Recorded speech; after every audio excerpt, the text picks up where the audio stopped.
Nécroscope par Brian Lumley. 9e partie. Printemps 1976. Victor Shushkin était à deux doigts de se retrouver complètement fauché.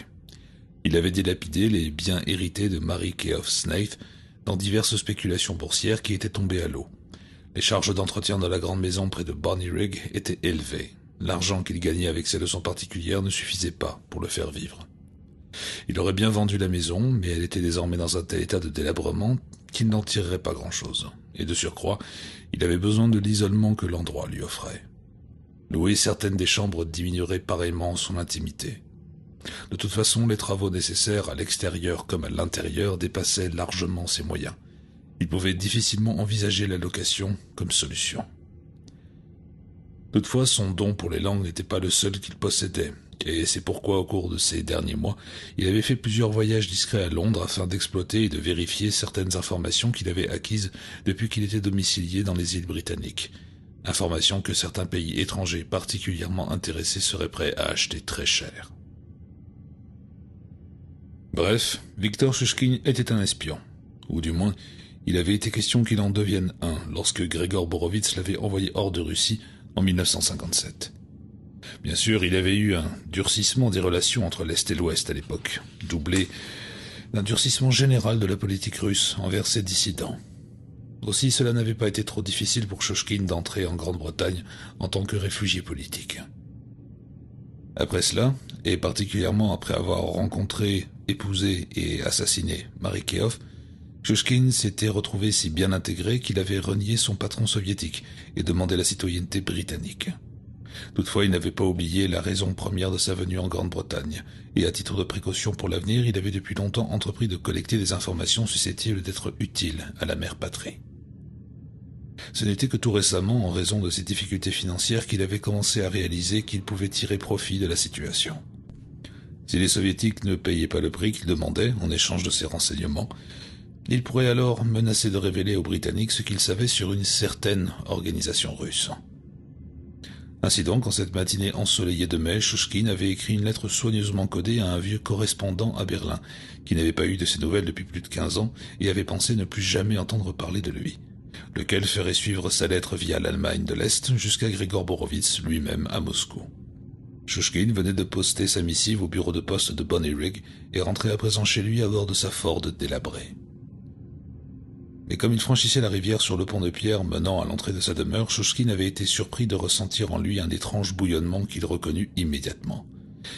Il l'avait déjà ressenti, jadis, une énergie bizarre qui lui glaça l'échine et lui fit l'effet d'une légère décharge électrique. Sur le pont, accoudé au parapet et regardant fixement le cours paresseux de la rivière, un jeune homme mince, vêtu d'un pardessus et d'une écharpe, avait levé la tête et regardé vers la voiture de Shushkin. Ses yeux bleus, clairs, étaient sérieux, et semblaient transpercer la carrosserie de la voiture, touchant Shushkin de leur regard froid.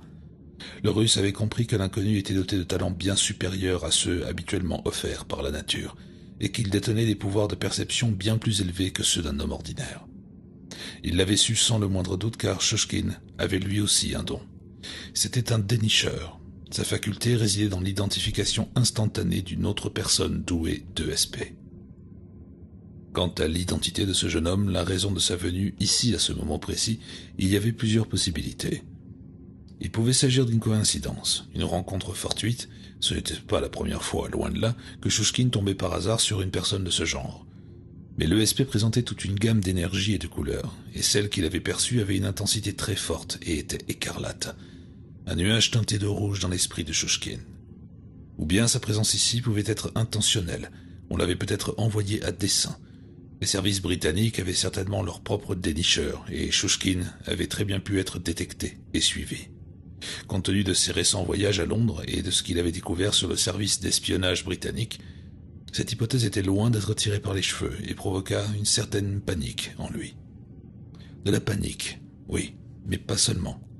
Il y avait autre chose en Shushkin à présent, quelque chose qu'il devait contrôler. Quelque chose qui lui fit plisser les yeux tandis qu'il songeait qu'il aurait très facilement pu faire une embardée avec sa voiture et écraser l'inconnu contre le parapet. Cette émotion qui l'habitait, c'était la haine profonde et immuable qu'il éprouvait à l'encontre de tous les ESPR. Sa colère s'estompa lentement et il regarda ses mains. Les jointures de ses doigts étaient blanches alors qu'il agrippait les bords de son bureau. Il se força à relâcher sa prise et se redressa dans son fauteuil en respirant profondément. Cela se passait toujours ainsi, mais il avait appris à se contrôler. Enfin, presque. Si seulement il n'avait pas envoyé cette lettre à Borowitz. Peut-être avait-il commis une grossière erreur. Au lieu de cela, il aurait peut-être dû proposer ses services directement aux Britanniques. Peut-être était-il encore temps de le faire et sans plus tarder. Avant qu'ils puissent enquêter sur lui, plus avant. Telles étaient ses réflexions quand la sonnette de l'entrée retentit. Tout à ses pensées coupables, il sursauta violemment. Le cabinet de travail de Chouchkine était situé au rez-de-chaussée, dans une pièce à l'arrière de la maison, avec une porte-fenêtre qui donnait sur la cour. Il se leva, passa de la vive lumière du soleil à la pénombre tandis qu'il traversait rapidement les pièces du bas et les couloirs qui menaient à l'entrée, et sursauta de nouveau à mi-chemin comme la sonnette agressait une fois encore ses nerfs à fleur de peau. « J'arrive. Néanmoins, il ralentit le pas et s'arrêta sur le sol intérieur du long porche vitré. Dehors, derrière le verre dépoli, il distinguait une silhouette emmitouflée qu'il reconnut immédiatement. C'était celle du jeune homme sur le pont. Chouchkine en était certain, pour deux raisons. D'abord, une simple observation à travers la vitre l'avait mis sur la voie, mais ce genre d'impression pouvait être erroné. L'autre signe aussi irréfutable qu'une empreinte digitale était qu'il ressentit de nouveau le flot de champs d'énergie très rare et la chaleur de sa haine instinctive pour tous ces hommes doués de SP. De nouveau, un accès de panique et de fureur le submergea, qu'il contint avec force avant de s'avancer vers la porte. Tout bien réfléchi, ne s'était-il pas posé des questions à propos de cet inconnu? Il semblait à présent que sa curiosité serait bientôt satisfaite. D'une manière ou d'une autre, il allait bientôt découvrir ce que cela signifiait. Et il ouvrit la porte. « Bonjour, comment allez-vous ? Vous devez être Victor Chouchkine, et je crois que vous donnez des leçons particulières d'allemand et de russe. » Chouchkine ne serra pas la main de Keoff, et resta là à le regarder. Pour sa part, Harry soutint son regard. Il continuait à sourire, mais il avait des fourmillements dans tout le corps, sachant qu'il se trouvait en face de l'assassin de sa mère. Il repoussa cette pensée pour le moment, et il ne devait rien faire d'autre que regarder cet homme qu'il avait l'intention de détruire et absorber tout ce qu'il pouvait de lui. Le Russe approchait de la cinquantaine, mais faisait au moins 10 ans de plus. Il avait du ventre et ses cheveux noirs étaient striés de gris. Ses favoris rejoignaient une barbe en pointe soigneusement taillée sous une bouche charnue. Ses yeux bruns étaient cernés de rouge et enfoncés dans un visage gris et ridé. Il ne semblait pas en bonne santé, mais Keoff soupçonnait qu'il y avait une force dangereuse en lui. Qui plus est, ses mains étaient énormes, ses épaules larges, bien que légèrement voûtées, et il s'était tenu bien droit. Il aurait bien mesuré plus d'1,80 m. À tout prendre, c'était un homme au physique impressionnant, de façon presque grotesque. Et c'était aussi, à présent Keoff s'autorisa à s'en souvenir, un assassin dont le sang était aussi froid que la glace. Vous donnez bien des cours de langue ? Le visage de Chouchkine afficha ce qui ressemblait plus ou moins à un sourire, les coins de sa bouche s'étant relevés par quelques tics nerveux. Oui, tout à fait. Je suppose qu'on m'a recommandé. Qui vous a envoyé à moi ? Recommandé ? Non, pas exactement. J'ai vu vos annonces dans le journal, c'est tout. Personne ne m'a envoyé. Ah. Et vous avez besoin de cours, c'est cela ? Pardonnez-moi si je suis lent à comprendre, mais plus personne ne semble s'intéresser aux langues à l'heure actuelle. J'ai seulement 1 ou 2 élèves, et c'est à peu près tout. Néanmoins, je n'ai pas le temps de prendre quelqu'un d'autre en ce moment. Qui plus est, je suis assez cher. N'en avez-vous pas eu assez à l'école, des cours de langue, je veux dire ? Pas à l'école, au collège. C'est toujours la même histoire, je le crains. Je n'en avais pas le temps quand c'était gratuit et maintenant je vais devoir payer pour ça. J'ai l'intention de beaucoup voyager, vous comprenez, et j'ai pensé... Vous aimeriez apprendre l'allemand, c'est ça ? Et le russe. Des sonnettes d'alarme retentirent dans l'esprit de Chouchkine et vinrent s'ajouter à la pression qu'il ressentait déjà. Tout cela n'était que mensonge, il le savait. En outre, il y avait quelque chose d'autre chez ce jeune homme qu'un étrange don ESP. Chouchkine avait l'impression bizarre de l'avoir déjà vu, quelque part. Oh, alors vous êtes quelqu'un de rare. Très peu d'Anglais vont en Russie ces derniers temps, et ils sont encore moins nombreux à vouloir apprendre la langue. Ce serait pour un voyage d'affaires, ou... Non, d'agrément uniquement. Est-ce que je peux entrer ? Chouchkine ne voulait pas de lui dans la maison, et aurait préféré de beaucoup lui claquer la porte au nez.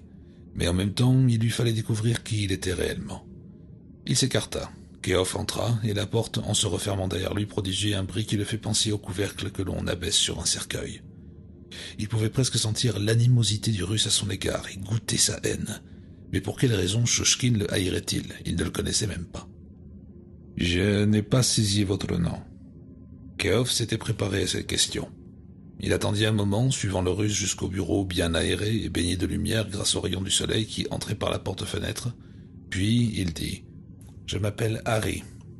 Harry Keof, beau-père. » Devant lui, Shushkin avait presque atteint son bureau. Il se raidit, demeura immobile un instant comme s'il avait été changé en pierre. Puis il se retourna vivement pour faire face à son visiteur. Keof s'était attendu à une réaction de ce genre, mais pas à quelque chose de si théâtral. Le visage de l'homme était devenu livide et contrastait avec ses favoris et sa barbe. Ses lèvres charnues tremblaient dans un mélange de peur, de saisissement et de fureur peut-être bien. « Quoi? Qu'avez-vous dit? Harry Keof? Est-ce que c'est une plaisanterie ?» Puis il regarda plus attentivement le jeune homme et comprit pourquoi il avait pensé le connaître. Il n'était encore qu'un enfant à l'époque, mais ses traits étaient restés les mêmes. Oui, il les avait hérités de sa mère. En fait, maintenant qu'il savait qui il était, la ressemblance était frappante. De surcroît, le garçon semblait aussi avoir acquis une partie du don de sa mère. Son don. Le garçon était un spirit, un médium à l'instar de Marie. Oui, cela ne faisait aucun doute. C'était ce que Shushkin détectait en lui, les échos du don de sa mère. « Beau-père, est-ce que vous allez bien ?» Il tendit la main, mais l'autre s'en écarta vivement et recula vers le bureau. Il le contourna en s'y agrippant et se laissa tomber dans son fauteuil. « C'est un tel choc. Je veux dire, te revoir ici, après toutes ces années. » Il se ressaisit, poussa un soupir de soulagement et respira plus profondément, plus librement. « Je n'avais pas l'intention de vous effrayer. Je pensais que vous seriez content de me voir, d'apprendre que je vais bien. J'ai également pensé que le moment était venu pour moi de vous connaître. Après tout, vous êtes le seul véritable lien que j'ai avec mon passé, ma petite enfance, et ma mère. » Shushkin fut immédiatement sur la défensive. Son visage reprenait des couleurs comme il se ressaisissait rapidement. Ses craintes d'avoir été découvert par l'agence ESP britannique étaient manifestement sans fondement. Keof lui rendait simplement une visite tardive, revenait vers ses racines. Il s'intéressait sincèrement à son passé, mais si c'était le cas... Alors dis-moi, pourquoi ces sornettes au sujet de ton désir d'apprendre l'allemand et le russe? Était-ce réellement nécessaire de raconter ces mensonges, juste pour me voir? Oui, je reconnais, c'était juste un stratagème pour vous voir, mais je ne l'ai jamais fait dans une mauvaise intention. Je voulais juste voir si vous me reconnaîtriez avant que je vous dise qui j'étais. Il continuait à sourire.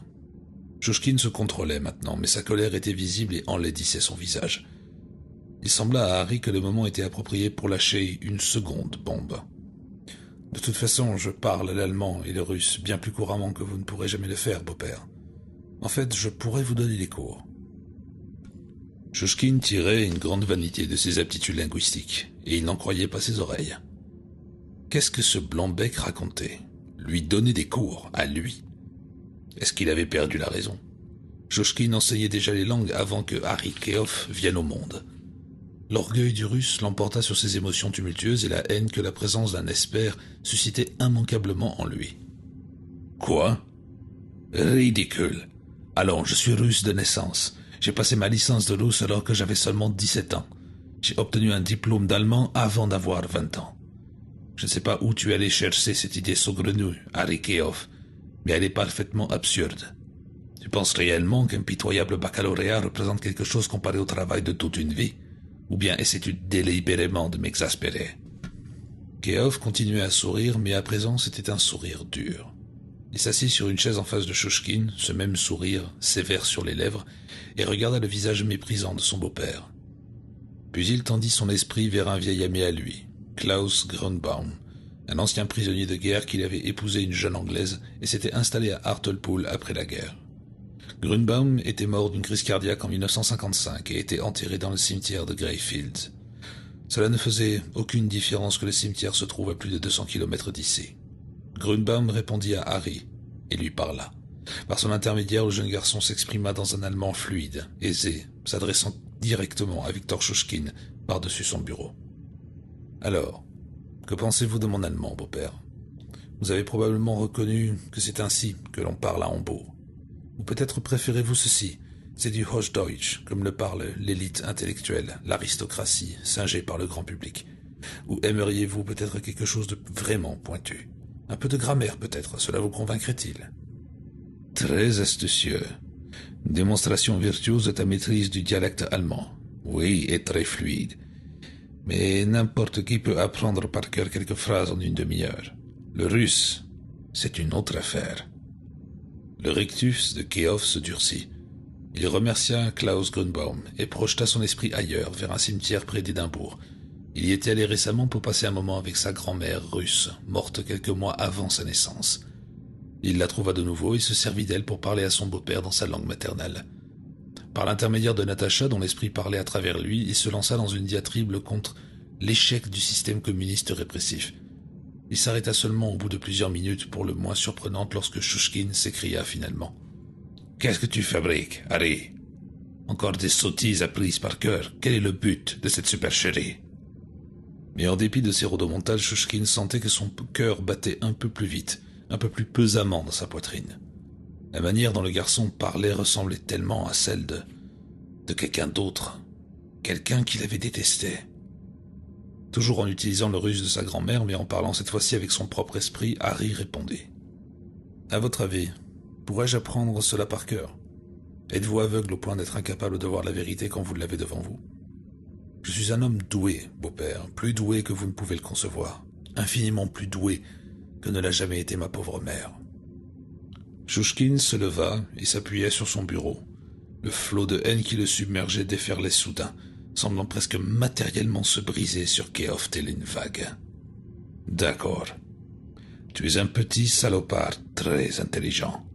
Et après, cela fait 2 fois que tu mentionnes ta mère. Où veux-tu en venir, Harry Keof ? On dirait presque que tu me menaces. »« Vous menacez ? Mais pourquoi vous menacerais-je, beau-père ? Je suis seulement venu vous voir, c'est tout. Et vous demander un service. » « Tu essaies de me faire passer pour un imbécile, et tu as ensuite l'audace de me demander un service. Que veux-tu de moi ?» C'était le moment de lâcher une 3e bombe. Keof se leva à son tour. « On m'a dit que ma mère adorait patiner sur la glace. Il y avait une rivière, là-bas, au fond du jardin. J'aimerais revenir vous rendre visite en hiver. Peut-être serez-vous moins irascible alors, et serons-nous en mesure de parler plus calmement. Je pourrais apporter mes patins et aller sur la rivière gelée, comme ma mère avait coutume de le faire, là-bas où se termine le jardin. » De nouveau blême, Chouchkine chancela et s'agrippa à son bureau. La haine brûlait dans ses yeux et ses lèvres charnues se retroussèrent, laissant apparaître ses dents. Il ne pouvait plus contenir sa colère, sa rage même.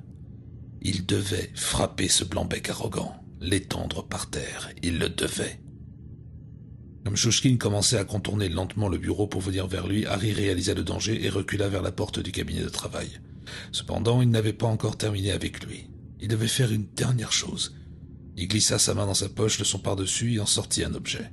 « Je vous ai apporté quelque chose datant d'autrefois, quand j'étais tout petit. Quelque chose qui vous appartient. Sors d'ici. Sors d'ici pendant que tu es encore en un seul morceau, toi et tes satanées insinuations. Tu veux revenir me voir en hiver? Je te l'interdis. Je ne veux plus rien avoir avec toi, espèce de petit morveux.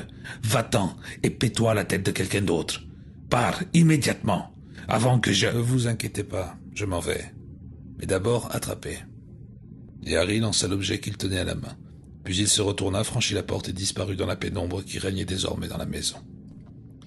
Automatiquement, Chouchkine attrapa au vol le projectile et le regarda pendant 1 seconde. Puis la tête lui tourna et il tomba à genoux. Longtemps après avoir entendu la porte d'entrée claquer, il continua à regarder fixement l'objet improbable dans sa main. L'or était poli comme s'il était neuf, et le solitaire, l'œil de chat, semblait soutenir son regard avec une sorte de froide spéculation qui lui était propre. Vu du ciel, le château Boronitzy ne semblait pas avoir beaucoup changé depuis les temps jadis. Personne ne se serait douté qu'il abritait la meilleure unité d'espionnage du monde, le service E de Grégor Borovitz, ni que c'était autre chose qu'un vieil édifice menaçant en ruine. Mais c'était également ce que voulait Borowitz. Et il se félicita en silence en constatant que les travaux avaient été parfaitement exécutés, tandis que son hélicoptère descendait lentement au-dessus des tours et des toits, avant de se poser sur l'aire d'atterrissage, un simple carré de béton badigeonné de blanc et marqué d'un cercle vert, situé entre les dépendances et le château lui-même. Des dépendances, oui. C'était à cela que ressemblaient vu d'en haut les vieilles granges et les hangars délabrés depuis longtemps, qu'on laissait s'affaisser et s'effriter jusqu'à n'être plus que des monticules de maçonnerie disséminés autour du château. Cela aussi était parfaitement conforme aux directives de Borowitz. En fait, il s'agissait de positions défensives, de nids de mitrailleuses totalement fonctionnelles et parfaitement efficaces, dotés d'un champ de tir complet qui protégeait le secteur découvert entre le château et son mur d'enceinte. D'autres casemates avaient été construites dans le mur lui-même, dont le côté extérieur pouvait se changer en une barrière électrifiée grâce à une simple manette. Si l'on acceptait la base spatiale de Baïkonour, le service E était à présent logé dans l'une des installations les mieux protégées de l'URSS. Elle rivalisait facilement avec le centre de recherche nucléaire et de propulsion par plasma de Garguetia, perdu dans l'Oural, dont le principal avantage était l'isolement. Mais sur un aspect majeur, elle était supérieure à la fois à Baïkonour et à Garguetia. Elle était secrète, dans le sens le plus complet du terme. Mis à part les agents de Borowitz et une douzaine d'hommes, personne ne soupçonnait même l'existence du château dans sa forme actuelle, et sur la douzaine d'hommes au courant, 3 ou 4 seulement savaient qu'il abritait le service E. L'un d'eux était le premier secrétaire lui-même, qui venait sur place voir Borowitz à plusieurs reprises. Un autre, moins chanceux, était Yuri Andropov, qui ne lui avait jamais mis les pieds ici, et ne le ferait jamais, pas sans l'invitation de Borowitz. L'hélicoptère se posa sur son aire et tandis que son rotor ralentissait, Borowitz fit coulisser à sa portière et sortit ses jambes. Un homme de la sécurité, tout en se baissant précautionneusement, accourut sous les pales qui continuaient à tourner et l'aida à descendre. Tenant fermement son chapeau, Borowitz se laissa conduire à l'écart de l'appareil et guidé, après un passage voûté, vers le secteur du château qui avait été autrefois la cour. À présent, celle-ci était couverte d'un toit et divisée en serres et en laboratoires bien aérés où les agents du service pouvaient étudier et exercer leurs compétences particulières dans un certain confort, ou tout du moins, dans les conditions qui convenaient le mieux à leur travail. Borowitz s'était levé tard ce matin, et c'était pour cette raison qu'il avait demandé que l'hélicoptère du service vienne le prendre à sa datcha. Malgré cela, il avait quand même 1 heure de retard pour sa réunion avec Dragosani. Tandis qu'il traversait le complexe extérieur du château, pénétrait dans le bâtiment principal, puis montait 2 volets de marche en pierre usés par le temps qui conduisaient à la tour où il avait installé son bureau, il arborait son rictus de loup à la pensée que Dragosani l'attendait. Le nécromancien était très tatillon concernant la ponctualité, et il devait être furieux en ce moment. C'était tout aussi bien, son esprit et sa langue seraient plus affûtés que jamais, et l'ambiance sera parfaite pour le remettre à sa place. Cela faisait le plus grand bien aux gens d'être rabaissés de temps en temps, et rabaisser les gens était l'un des arts dans lesquels Borowitz était passé maître. Retirant son chapeau et sa veste tandis qu'il montait, Borowitz arriva finalement au palier du 2e étage et à la minuscule antichambre qui servait également de bureau à son secrétaire. Là, il trouva Dragosani qui faisait les 100 pas, la mine renfrognée. Le nécromancien ne fit aucun effort pour modifier son expression comme son patron passait près de lui en le saluant d'un bonjour. Borowitz referma la porte derrière lui d'un mouvement adroit du pied, suspendit son chapeau et sa veste et se tint là, se grattant le menton pendant un instant, tandis qu'il réfléchissait à la meilleure façon d'annoncer la mauvaise nouvelle à Dragosani. Car de fait, c'était une très mauvaise nouvelle, et ce matin, l'humeur de Borowitz était bien plus sombre qu'il n'en donnait l'impression. Mais ainsi que tous ceux qui le connaissaient le savaient très bien, c'était précisément lorsque le patron du service E semblait de bonne humeur qu'il était le plus redoutable. Le bureau de Borowitz était une vaste pièce agrémentée de grandes baies vitrées qui permettaient de voir depuis le mur de pierre rond de la tour et au-delà du terrain accidenté les bois au loin. Les vitres, bien sûr, étaient à l'épreuve des balles. Le sol de pierre était recouvert d'un tapis velouté très luxueux, brûlé ici et là à cause des cendres de cigarettes que Borowitz, lorsqu'il fumait, laissait tomber sans y prêter attention, et sa table de travail, un énorme bloc de chêne massif, trônait dans un coin où il bénéficiait à la fois de la protection des murs épais et du maximum de lumière provenant des fenêtres. Il s'assit, poussa un petit soupir et alluma une cigarette avant d'appuyer sur le bouton de son interphone et de dire « Entre, Boris, entre. Mais s'il te plaît, essaie de laisser ton air renfrogné dehors. Sois un gentil garçon. » Dragosani entra, referma la porte un peu plus violemment qu'il était nécessaire et s'approcha à pas de loup de la table de travail. Il avait laissé son air renfrogné dehors, et affichait à présent un visage d'une insolence glaciale à peine déguisée. « Me voici. »« Tout à fait. Et il me semble t'avoir dit bonjour. »« Il fallait arriver plus tôt. »« Puis-je m'asseoir ?»« Non. Tu ne peux pas. Ni marcher de long en large, ça m'exaspère. Tu as simplement le droit de rester debout là où tu es et de m'écouter. » De sa vie, jamais Dragosani ne s'était entendu parler de cette façon. Cela le prit de court. On eût dit qu'il venait de recevoir une gifle. « Grégor, Quoi ? Grégor, quoi ?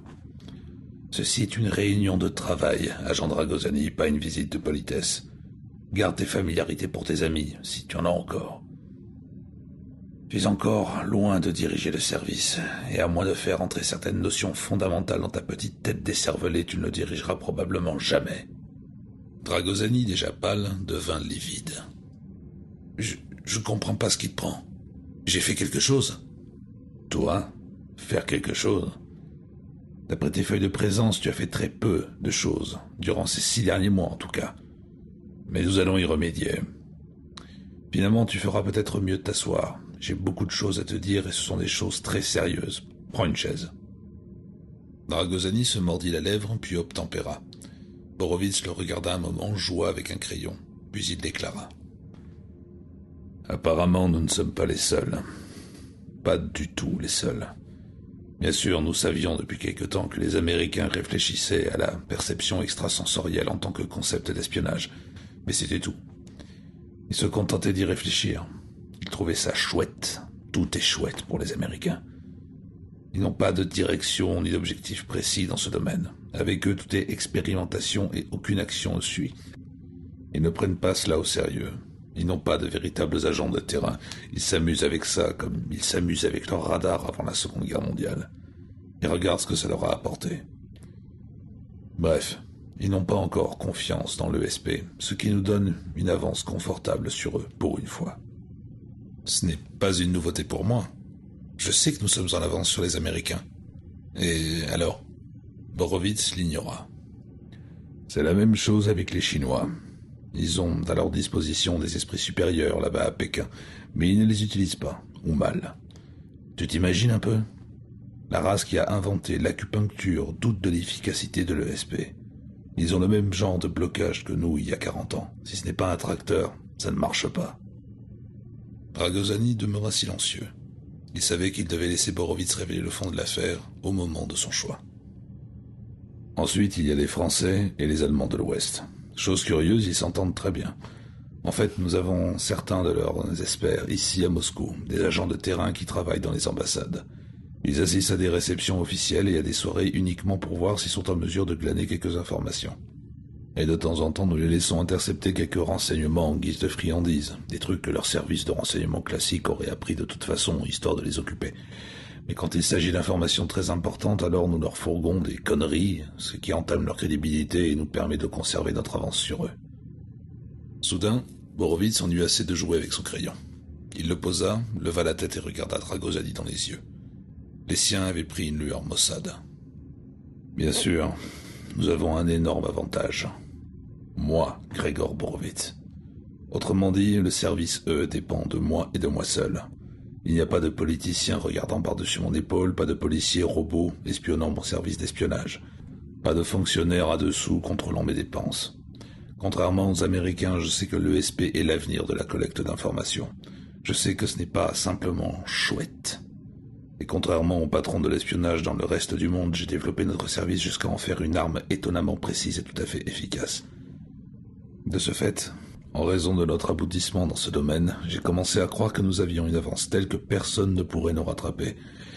J'étais persuadé que nous étions les seuls, et nous serions les seuls, Dragosani, nous serions les seuls, s'il n'y avait pas les Anglais. Oublie les Américains et les Chinois, les Allemands et les Français. Avec eux, la science est encore à l'état embryonnaire, expérimental.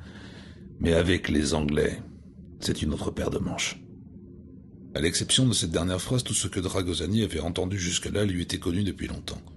De toute évidence, d'une manière ou d'une autre, Borovitz avait reçu des informations inquiétantes concernant les Anglais. Étant donné que les nécromanciens avaient rarement l'occasion de voir ou d'entendre parler du reste de la machine de Borovitz, Il était très intéressé. Il se pencha en avant et dit « Qu'y a-t-il au sujet des Anglais ? Pourquoi es-tu brusquement si inquiet ? Je pensais qu'ils étaient loin derrière nous, comme les autres. » Je le pensais également, mais il n'en est rien. Ce qui signifie que j'en sais infiniment moins sur eux que je ne le pensais, et donc ils sont peut-être très en avance sur nous. Et s'ils sont réellement aussi bons, alors que savent-ils au juste de notre service ? La moindre information nous concernant suffirait à les placer loin devant. S'il y avait une troisième guerre mondiale, Dragosani, et si tu étais un membre des services des renseignements anglais au courant pour le château de Brodici, où conseillerais-tu à tes avions de larguer leur première bombe ? Quelle serait la cible de ton premier missile ? Le discours de Borovitz, qui lui semblait trop dramatique, poussa Dragosani à répondre. « Ils peuvent difficilement savoir beaucoup de choses sur nous. Je travaille pour toi et pourtant je sais que très peu de choses. Et ce bien que j'ai toujours considéré que je deviendrais le prochain directeur du service. » Borovitz parut retrouver une partie de sa bonne humeur. Il grimaça un sourire un peu forcé et se leva. « Suis-moi. Nous pouvons parler en marchant. Allons voir ce que nous avons ici, dans ce vieil endroit. Allons examiner de plus près notre cerveau en bas âge, notre embryon, car c'est encore un enfant, sois-en certain. Un enfant pour le moment, certes, mais le futur cerveau derrière les muscles de notre mère Russie. » Ils se rendirent dans la partie ancienne du château, que Borovitz appelait les ateliers. C'était une zone totalement sécurisée, où chaque agent, tandis qu'il travaillait, était surveillé et secondé par un homme occupant le même rang dans le service. Cela ressemblait peut-être à ce que le monde occidental aurait appelé le système copain. Mais ici, au château, le but était de garantir qu'aucun agent ne puisse jamais être l'unique détenteur de la moindre information. C'était aussi pour Borovitz un moyen de s'assurer qu'il était informé personnellement de tout ce qui avait la moindre importance. Disparus, désormais, les cadenas, les gardes de sécurité et les hommes du KGB. À présent, il n'y avait plus aucun membre de la clique d'Andropov ici. Les agents de Borovitz assuraient eux-mêmes la sécurité interne, à tour de rôle, et les portes des cellules ESP étaient contrôlées électriquement par des clés codées contenues dans les cartes plastiques. Il n'y avait qu'une seule carte passe-partout, laquelle, bien sûr, était détenue par Borovitz lui-même. Dans un couloir éclairé par des néons bleus, il inséra cette fameuse carte dans la fente prévue à cet effet, et Dragosani le suivit à l'intérieur d'une pièce truffée d'écrans d'ordinateur et de graphiques, et aussi de multiples rayonnages recouverts de cartes et d'atlas, de cartes océanographiques, de plans détaillés des rues des grandes villes et des principaux ports du monde. Il y avait enfin un écran de visualisation sur lequel défilait en continu un flot d'informations météorologiques actualisées qui venaient du monde entier. Cela aurait pu être l'antichambre d'un observatoire ou la salle de contrôle d'un petit aéroport, mais ce n'était ni l'un ni l'autre. Bien que Dragosani soit déjà venu ici et sache exactement ce que cette pièce abritait, cela le fascinait toujours autant. Les deux agents dans la pièce étaient retournés puis levés comme Borovitz entrait. Il leur fit signe de se remettre au travail et les observa tandis qu'ils reprenaient leur place devant un bureau central. Devant eux était étalée une carte détaillée de la Méditerranée, sur laquelle étaient positionnés 4 petits disques de couleur, 2 verts et 2 bleus. Les disques verts étaient proches l'un de l'autre, dans la mer Tyrrhénienne, à mi-chemin entre Naples et Palerme. L'un des disques bleus était en pleine mer, à 300 milles à l'est de Malte, et l'autre se trouvait dans la mer Ionienne, au large du golfe de Tarente. Sous les regards de Borovitz et Dragosani, les deux experts se plongèrent dans leur travail, assis à leur bureau, le menton appuyé sur leurs mains, se contentant d'observer les disques sur la carte. « Tu comprends le code des couleurs ?» Dragosani secoua la tête. « Le vert correspond aux Français, le bleu aux Américains. Tu sais ce qu'ils font ?»« Ils déterminent l'emplacement et le mouvement de sous-marins. »« De sous-marins nucléaires. Une partie de la prétendue dissuasion nucléaire de l'Ouest. Tu sais comment ils procèdent ? Par télépathie, je suppose ? Vraiment ? Juste comme ça, par télépathie ? Mais dis-moi, tu t'y connais, en télépathie ? C'est l'un de tes nouveaux talents, Dragosani ? Oui, espèce de vieux salopard, eut envie de dire Dragosani. Oui, et si je le voulais, je pourrais immédiatement contacter un télépathe dont l'identité te laisserait bouche bée, et je n'aurais pas besoin de déterminer sa route parce que je sais qu'il ne va nulle part.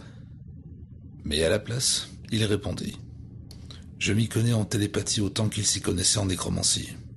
Il est clair que je ne pourrais pas rester assis, comme eux, à fixer une carte pour te dire où des sous-marins tueurs se cachent ou bien où ils vont. Mais de leur côté, seraient-ils capables de découper le cadavre d'un agent ennemi et d'aspirer ses secrets à partir de ses intestins mis à nu ? À chacun ses compétences, camarade général. Alors qu'il parlait, l'un des agents sursauta, se leva et se dirigea vers un écran mural représentant une vue aérienne de la Méditerranée prise par un satellite soviétique. L'Italie disparaissait sous les nuages et la mer Égée était exceptionnellement brumeuse, mais le reste de l'image était parfaitement clair, même si celle-ci tremblotait légèrement. L'agent tapa sur les touches d'un clavier au bas de l'écran et un spot lumineux de couleur verte simulant l'emplacement des sous-marins à l'est de Malte commença à clignoter. Il tapa sur d'autres touches, et tandis qu'il travaillait, Borowitz dit « Le sous-marin des mangeurs de grenouilles vient de changer de cap. Notre ami entre dans l'ordinateur les coordonnées de sa nouvelle trajectoire. Elle n'est pas très précise, mais nous aurons une confirmation de nos satellites dans 1 heure environ, de toute façon. L'essentiel, c'est que nous ayons cette information les premiers. Ce sont 2 de nos meilleurs hommes. » Mais un seul a capté le changement de cap. Pourquoi l'autre ne l'a-t-il pas fait? Tu vois, tu n'y connais absolument rien, Dragosani. Celui qui l'a capté n'est pas du tout un télépathe. C'est simplement insensitif, mais il est sensible à l'activité nucléaire. Il connaît l'emplacement de chaque centrale nucléaire, chaque zone d'enfouissement de déchets radioactifs, chaque site de stockage de bombes, missiles et munitions nucléaires, et aussi de chaque sous-marin nucléaire dans le monde, à une exception près, qui est d'importance. J'y viendrai dans 1 minute, mais contenu dans l'esprit de cet homme, il y a une carte nucléaire mondiale qui lit aussi clairement qu'un plan des rues de Moscou. Et si quelque chose bouge sur sa carte, c'est un sous-marin. Ou bien ce sont les Américains qui déplacent leurs fusées. Et si quelque chose commence à bouger très vite sur cette carte dans notre direction, par exemple, c'est l'autre télépathe qui prend le relais. Il va maintenant se concentrer sur ce sous-marin, voir s'il peut se glisser dans l'esprit de l'officier navigateur, essayer de rectifier toute erreur dans le cap de son coéquipier vient d'écrire sur l'écran. Il s'améliore de jour en jour. C'est en forgeant qu'on devient forgeron. Si Dragosani était impressionné, son expression n'en laissa rien paraître. Borowitz renifla et se dirigea vers la porte. « Viens, je vais te montrer quelque chose. »« Que s'est-il passé, camarade général? Pourquoi me donnes-tu tous ces détails maintenant ?»« Si tu en sais plus sur ce que nous avons ici, Dragosani, alors tu seras mieux armé pour apprécier le genre d'installation qu'ils ont peut-être en Angleterre. J'insiste sur le mot peut-être. Du moins jusqu'à maintenant, nous n'en étions pas sûrs.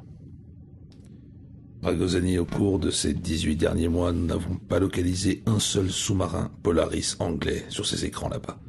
Nous ne savons absolument pas où ils sont ou ce qu'ils font. Or, le blindage de protection de leur moteur est excellent, sans aucun doute, et cela expliquerait pourquoi nos satellites ne peuvent pas les repérer. Mais qu'en est-il de notre sensitif qui travaille dans cette salle, et de nos télépathes? Dragosani haussa les épaules, mais non d'une façon qui aurait pu être blessante. Il était sincèrement déconcerté autant que son patron.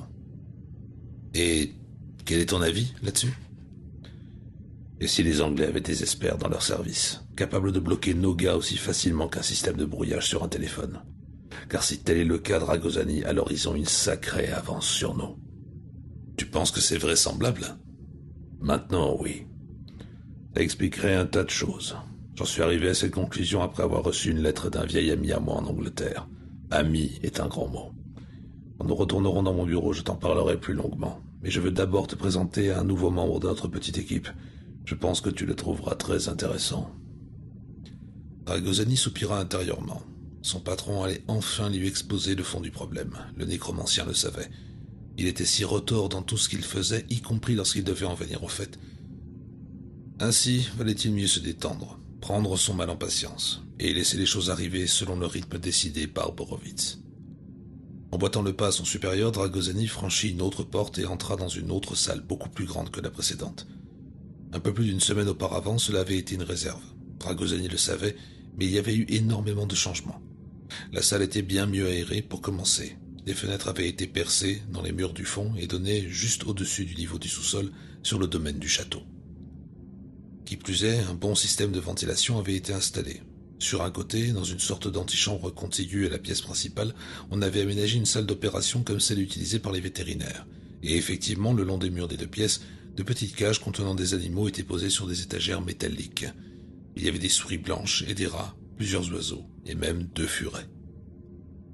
Parlant à ces créatures comme il allait d'une cage à l'autre, un personnage en blouse blanche mesurant moins d'1,70 m gloussait, plaisantait, les appelait par des petits noms affectueux et les chatouillait quand il pouvait en glissant ses gros doigts à travers les barreaux.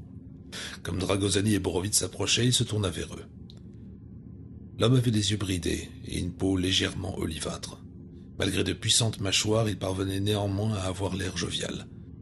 Quand il souriait, tout son visage semblait se creuser de rides. Ses yeux d'un vert incroyablement foncé brillaient intensément, comme animés d'une vie qui leur était propre. Il s'inclina d'abord devant Borovitz, puis devant Dragosani. La tête baissée, la couronne de cheveux bruns dufteux autour de son crâne chauve ressemblait tout à fait à une auréole qui aurait légèrement glissé. Il y avait quelque chose de monacal chez lui, se dit Dragosani. Une bure marron et des sandales lui auraient parfaitement convenu. Dragosani, je te présente Max Batou, qui affirme pouvoir faire remonter ses ancêtres jusqu'au Grand Khan. Dragosani hocha la tête et tendit la main. Un Mongol. Je suppose qu'ils peuvent tous faire remonter leurs ancêtres jusqu'au Khan. Mais moi je le peux vraiment, camarade Dragosani. Les Khan avaient de nombreux bâtards. Ainsi, pour éviter d'être détrônés, ils donnaient à ses enfants illégitimes des richesses, mais pas de titre, pas de pouvoir, pas de rang social. Sans rang social, ces derniers ne pouvaient prétendre au trône. De la même façon, ils n'avaient pas le droit de se marier. Si à leur tour ils réussissaient à avoir des enfants, les mêmes restrictions étaient appliquées à leur progéniture. Les anciennes coutumes ont été perpétuées au cours des siècles. À ma naissance, les anciennes lois ont toujours été appliquées. Mon grand-père était un bâtard, tout comme mon père, ainsi que moi. Quand j'aurai un enfant, lui aussi sera un bâtard. Oui, et il y a bien plus que cela dans mon sang. Parmi les bâtards des Khan, il y avait de grands chamans. Ils connaissaient des choses, ces vieux sorciers. Ils pouvaient faire beaucoup de choses. Je n'en connais pas beaucoup, bien que l'on ait dit que je suis plus intelligent que les autres de ma race. Mais il y en a certaines que je peux faire. Max a un QI très élevé. Il a fait ses études à Omsk, a préféré quitter la civilisation et retourner en Mongolie pour garder des chèvres. Mais il a eu un différend avec un voisin envieux et il l'a tué. Il m'avait accusé d'avoir jeté un sort à ses chèvres. J'aurais pu le faire, bien sûr, mais je ne l'ai pas fait. Je leur ai dit, mais il m'a traité de menteur. C'est une insulte très grave dans nos régions. Alors je l'ai tué. Vraiment ? Dragosani s'efforça de ne pas sourire. Il ne parvenait pas à imaginer ce petit homme à l'air inoffensif tuer quiconque. Tout à fait. J'ai lu ce qui s'était passé et j'étais très intéressé par la nature du meurtre, c'est-à-dire par la méthode employée par Max. Sa méthode ? Il a menacé son voisin, lequel est mort de rire, c'est cela ? Non, camarade Dragosani. Cela ne s'est pas passé ainsi, mais votre suggestion est très très amusante. Max a le mauvais œil. Il avait fini par laisser tomber le nom de famille, ce qui en soi aurait dû avertir Dragosani que quelque chose de désagréable était imminent. Des sonnettes d'alarme retentirent, mais pas tout à fait assez fort. Dragosani s'efforça de garder son sérieux. Il parvint même à regarder le petit Mongol en fronçant les sourcils. Eh oui, le mauvais œil. Ses yeux verts. Tu as déjà vu un ver de ce genre, Boris ? C'est du poison, à l'état pur, crois-moi. Je suis intervenu au cours du procès, bien sûr. Max n'a pas été condamné, mais il est venu nous rejoindre. À sa façon, il est aussi exceptionnel que tu l'es. Max, pourrais-tu faire une petite démonstration au camarade Dragosani ? Certainement. Il regarda fixement Dragosani. Borovitz avait raison, ses yeux étaient absolument magnifiques, par leur profondeur, la nature totalement solide de leur substance. C'était comme s'ils étaient faits de jade, sans aucune chair. À cet instant, les sonnettes d'alarme dans l'esprit du nécromancien retentirent un peu plus fort. Camarade Dragosani, veuillez observer les rats blancs. Ce sont des créatures heureuses, et à juste titre. La femelle, à gauche, est heureuse parce qu'elle est bien nourrie et a un compagnon. Le mâle est heureux par les mêmes raisons, et aussi parce qu'il vient de s'accoupler avec elle. Vous voyez comme il est couché, un peu épuisé ? Dragosani regarda, lança un coup d'œil à Borovitz et haussa un sourcil. Tout d'abord, nous attirons son attention. Immédiatement, il se ramassa sur lui-même de façon grotesque, ressemblant tout à fait à une grosse grenouille accroupie, tandis qu'il faisait face à la cage des rats de l'autre côté de la pièce. Le mâle se redressa brusquement, ses yeux rouges grands ouverts, en proie à la terreur. Il fit un bond vers les barreaux de la cage et s'y agrippa, le regard fixé sur Batou. Et ensuite, nous tuons. Batou s'était accroupi en s'aplatissant encore davantage, adoptant quasiment la même posture qu'un lutteur japonais avant l'assaut. Dragosani, qui se tenait à côté de lui, vit son expression changer. Son œil droit parut se bomber vers l'extérieur, menaçant presque de sortir de son orbite. Ses lèvres se retroussèrent, découvrant ses dents d'un rictus animal de pure bestialité. Ses narines se dilatèrent, semblables à deux puits noirs béants, et des torsades de muscles se gonflèrent sur sa nuque et sous sa mâchoire. Le rat poussa un cri presque humain, empli de terreur et de douleur. Puis il tressauta contre les barreaux, comme s'ils étaient électrocutés. Enfin, il lâcha prise, frissonna et tomba lourdement à la renverse sur le sol de la cage. Il resta étendu là, parfaitement immobile, tandis que du sang suintait du coin de ses yeux roses protubérants, vitreux. Le rat était bel et bien mort. Ragozani le sut avec certitude sans avoir à regarder de plus près. La femelle s'approcha rapidement et renifla le cadavre de son compagnon, puis elle regarda d'un air incertain à travers les barreaux, dans la direction des trois êtres humains. Ragozani ne savait pas comment ni pourquoi le mâle était mort. Les mots qui jaillirent alors de ses lèvres étaient une question plus qu'une constatation ou une quelconque accusation. Il y a forcément un truc. Borovitz s'était attendu à cette réaction. C'était typique de Ragozani, de bondir avant de regarder, de se précipiter en avant sans prendre en compte le danger.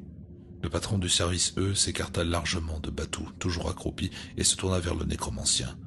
Le Mongol sourit de nouveau puis pencha la tête d'un air interrogateur à l'adresse de ce dernier. Un truc. Je voulais seulement dire, cela revient à me traiter de menteur. Et immédiatement son visage subit sa monstrueuse transformation. Ragozani avait à présent une vision on ne peut plus claire de ce que Borovitz avait appelé le mauvais œil, et sans l'ombre d'un doute ils étaient mauvais. Ragozani eut l'impression que son sang se figeait dans ses veines. Il sentit ses muscles se raidir comme si la rigor mortis avait déjà commencé. Son cœur fit une énorme embardée dans sa poitrine et la douleur l'amena à pousser un cri et le fit chanceler. Mais le nécromancien était connu pour sa capacité à réagir avec la rapidité de l'éclair. Alors même qu'il était projeté en arrière contre le mur, sa main se glissa entre les pans de sa veste et en ressortit muni de son pistolet. Il savait maintenant, ou du moins le pensait-il, que cet homme pouvait le tuer. Et l'instinct de survie prédominait dans l'esprit de Ragozani. Il devait tout simplement tuer le Mongol avant que celui-ci ne le tue. Borovitz s'interposa entre eux. « Ça suffit. Ragozani, range ton arme. » Ce salopard a failli me tuer. Son corps tremblait violemment sous l'effet de la réaction. Il voulut écarter Borovitz de sa ligne de tir, mais celui-ci était aussi solide qu'un roc. « J'ai dit, ça suffit. Allons, tu abattrais ton coéquipier ?»« Mon quoi ? Mon coéquipier ? Je n'ai pas besoin d'un coéquipier, surtout pas de ce genre-là. C'est une plaisanterie ou quoi ?» Borovitz tendit une main et prit précautionneusement le pistolet de Ragozani. « Voilà, c'est mieux. Et maintenant, nous pouvons retourner dans mon bureau. » En sortant, comme il poussait devant lui un Ragozani ébranlé, il se tourna vers le Mongol et dit « Merci, Max. »« Je vous en prie, » répondit l'autre, le visage de nouveau rayonnant. Il s'inclina au moment où Borovitz refermait la porte sur lui. Dans le couloir, Ragozani était furieux. Il récupéra son pistolet et le rangea dans l'étui sous son aisselle. « Toi et ton satané sens de l'humour. Merde, j'ai failli mourir il y a un instant. » Mais non, loin de là. Si tu avais eu un cœur fragile, cela t'aurait tué, exactement comme cela a tué le voisin de Max. Ou si tu avais été vieux et infirme, mais tu es jeune et robuste. Non, je savais qu'il ne pouvait pas te tuer. Il m'avait dit lui-même qu'il ne pouvait pas tuer un homme robuste. Cela l'épuise énormément de faire ce qu'il a fait, à tel point que, en réalité, c'est lui qui serait mort, et pas toi. S'il avait vraiment essayé de te tuer, en tout cas. Ainsi, comme tu peux le voir, j'avais confiance en ta force. Tu avais confiance en ma force ? Espèce de vieux sadique. Et si tu t'étais trompé ? Mais je ne me suis pas trompé. Cela n'avait pas calmé Ragozani. Il se sentait toujours secoué, avec les jambes en coton. Il suivit Borovitz à pas chancelant et dit « Ce qui s'est passé là-bas était incommenté, et tu le savais foutrement bien. » Son patron fit volte-face et pointa son index sur la poitrine de Ragozani. Son sourire était aussi féroce que le grognement d'un loup. « Mais maintenant tu y crois, non ? Maintenant tu as vu et tu as senti. Maintenant tu sais ce qu'il est capable de faire. Tu ne penses plus que c'était un truc. C'est un nouveau don, Ragozani, et un don que nous n'avions encore jamais rencontré. Et qui peut dire quels autres dons il y a de par le monde, hein ? Mais pourquoi m'as-tu laissé, ou plutôt obligé, à affronter une chose pareille ? Ça ne rime à rien. Au contraire, c'est tout à fait logique. C'est la pratique, Dragosani. Et comme je le dis toujours, c'est en forgeant qu'on devient forgeron, je sais. Mais la pratique, pourquoi? Si seulement je le savais. Qui peut dire à quoi tu seras confronté en Angleterre? Hein? L'Angleterre? Comment ça? Et tu ne m'as toujours pas expliqué ce que tu voulais dire quand tu as déclaré que Batou était mon coéquipier. Grégor, je ne comprends absolument plus rien. Ils avaient atteint les bureaux de Borowitz. Celui-ci traversa l'antichambre en trombe et pivota sur ses talons en arrivant sur le seuil de son bureau privé. Dragosani s'arrêta et lui lança un regard accusateur. « Quel tour as-tu encore dans ton sac à malice, camarade ?» Alors comme ça, tu continues à accuser les gens de tricherie, hein, Boris? Tu ne retiendras donc jamais la leçon du premier coup. Je n'ai pas besoin d'avoir recours à la tricherie, mon ami. Je donne des ordres et tu obéis. Voici mon nouvel ordre. Tu vas retourner à l'école pendant quelques mois pour réviser ton anglais. Non seulement l'anglais, mais tout le système anglais. De cette façon, tu t'intégreras mieux à l'ambassade là-bas. Max viendra avec toi, et je te parie qu'il apprendra plus vite, hein. Après cela, quand nous aurons pris certaines dispositions, un petit voyage opérationnel en Angleterre. Exactement. Toi et ton coéquipier. Il y a un homme là-bas, un certain Keenan Gormley, un ancien du MI5, Sir Keenan Gormley, rien que ça. Il est le patron de leur service, eux, et je veux qu'on le supprime. Ce sera le boulot de Max, car Gormley a une insuffisance cardiaque. Après cela, tu veux qu'on l'interroge. Tu veux qu'il soit vidé de ses secrets. Tu veux tout savoir sur lui, son service, eux, jusqu'au moindre détail. Ta première bonne déduction de la journée. Et ce sera ton boulot, Boris. Tu es le nécromancien, l'inquisiteur des morts. On te paye pour ça. Avant que Dragosani puisse répondre, le visage complètement inexpressif pour une fois, Borowitz lui ferma la porte au nez. Un samedi soir, au début de l'été 1976, Sir Keenan Gormley se détendait en lisant un livre dans le bureau de sa demeure à South Kensington. Un verre d'après-dîner sur le guéridon devant lui, quand le téléphone sonna dans la salle de séjour. Il entendit la sonnerie et quelques instants plus tard la voix de sa femme qui l'appelait. En soupirant, il posa son livre et alla dans la salle de séjour. Comme il prenait le combiné de la main de sa femme, celle-ci lui adressa un sourire et retourna à sa propre lecture. Gormley emporta le combiné jusqu'à un fauteuil en rotin et s'assit devant la porte-fenêtre qui donnait sur un vaste jardin entouré de murs. Gormley à l'appareil. Sir Keenan, ici Harmon, Jack Harmon, de Hartlepool. Le monde s'est-il montré clément à votre égard durant toutes ces années? Harmon, Jack, bon sang, comment allez-vous? Mon Dieu, ça fait un sacré bout de temps, au moins 12 ans. 13. La dernière fois que nous nous sommes parlé, c'était au cours du dîner organisé en votre honneur quand vous avez quitté... Vous savez qui. Et c'était en 1963. 13 ans. Comme le temps passe. Oui, n'est-ce pas? La retraite ne vous a pas tué, alors? Ma foi, je ne suis qu'à moitié à la retraite, comme vous le savez probablement. Je continue à faire des choses par-ci, par-là. Et vous, êtes-vous toujours aussi vaillant? Je crois me rappeler que vous vous étiez trouvé un boulot de directeur au collège technique de Hartlepool. C'est exact. Et je suis toujours là-bas. Bon sang, c'était plus facile en Birmanie. C'est rudement bon d'avoir de vos nouvelles, Jack. D'autant plus que vous me semblez en parfaite santé. Alors dites-moi, que puis-je faire pour vous? En fait, je me sens un peu stupide. J'ai été plusieurs fois sur le point de vous appeler la semaine dernière, mais je me suis toujours ravisé. C'est une affaire si sacrément étrange. Gormley fut immédiatement intéressé. Cela faisait de nombreuses années à présent qu'il s'occupait d'affaires étranges. Son propre don finement accordé lui disait que quelque chose de nouveau allait se produire, et peut-être était-ce quelque chose de très important. Tandis que son cuir chevelu commençait à le picoter, il répondit. « Allez-y, Jack.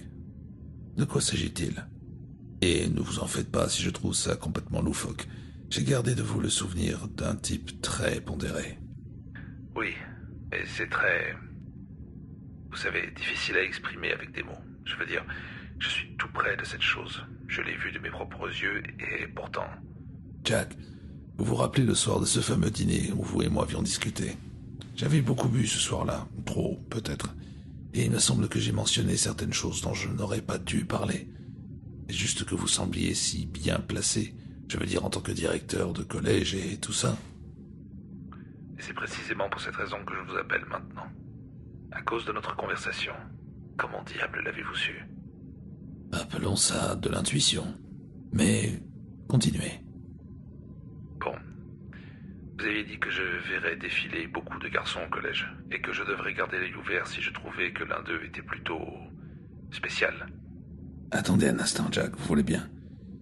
Jackie, sois un amour et apporte-moi mon verre. Excusez-moi, Jack, mais j'ai brusquement la gorge sèche.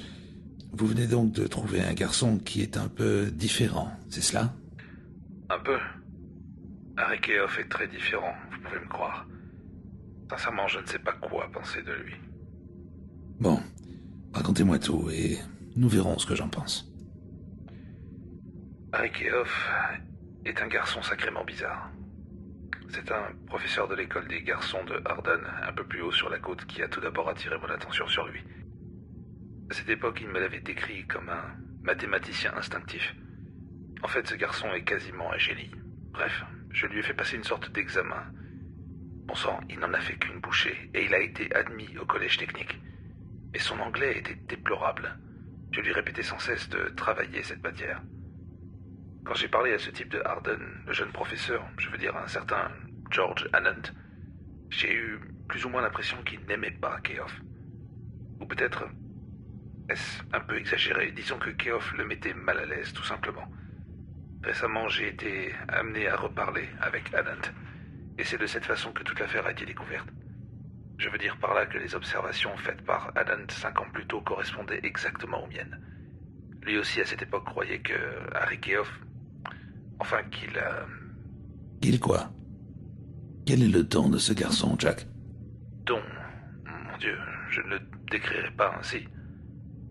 Laissez-moi vous expliquer à ma façon. Ce n'est pas que j'ai des doutes sur mes conclusions, vous comprenez, c'est juste que je crois que vous devez d'abord entendre les faits. J'ai dit que l'anglais de Keough était lamentable, et que j'avais coutume de lui répéter de faire des efforts dans cette matière. Eh bien, il a fait des progrès. Très rapidement.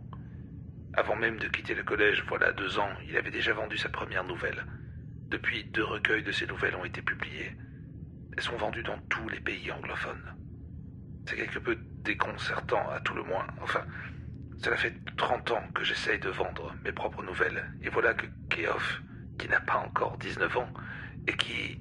C'est cela qui vous préoccupe? Le fait qu'il soit devenu un auteur à succès si jeune? Oh bonté divine, non. Je suis ravi pour lui, ou du moins je l'étais. Je le serai encore aujourd'hui, si seulement il n'écrivait pas ces satanées histoires de cette façon. De quelle façon voulez-vous parler? Il a des collaborateurs. Quelque chose dans la manière dont Harmon avait prononcé le dernier mot provoqua une nouvelle série de picotements sur le cuir chevelu de Gormley. Des collaborateurs? Allons, un tas d'écrivains ont des collaborateurs, non? À 18 ans, j'imagine qu'il a probablement besoin de quelqu'un pour retravailler ses textes. Non, ce n'est pas du tout ce que je voulais dire. En fait, ces nouvelles n'ont pas besoin qu'on les remanie, ce sont des petits bijoux. J'ai moi-même tapé la première pour lui à partir de son brouillon parce qu'il n'avait pas de machine à écrire. J'en ai même tapé d'autres après qu'il s'en soit acheté une, jusqu'à ce qu'il comprenne à quoi devait ressembler un manuscrit digne de ce nom. À partir de là, il s'est mis à tout faire lui-même, jusqu'à tout récemment.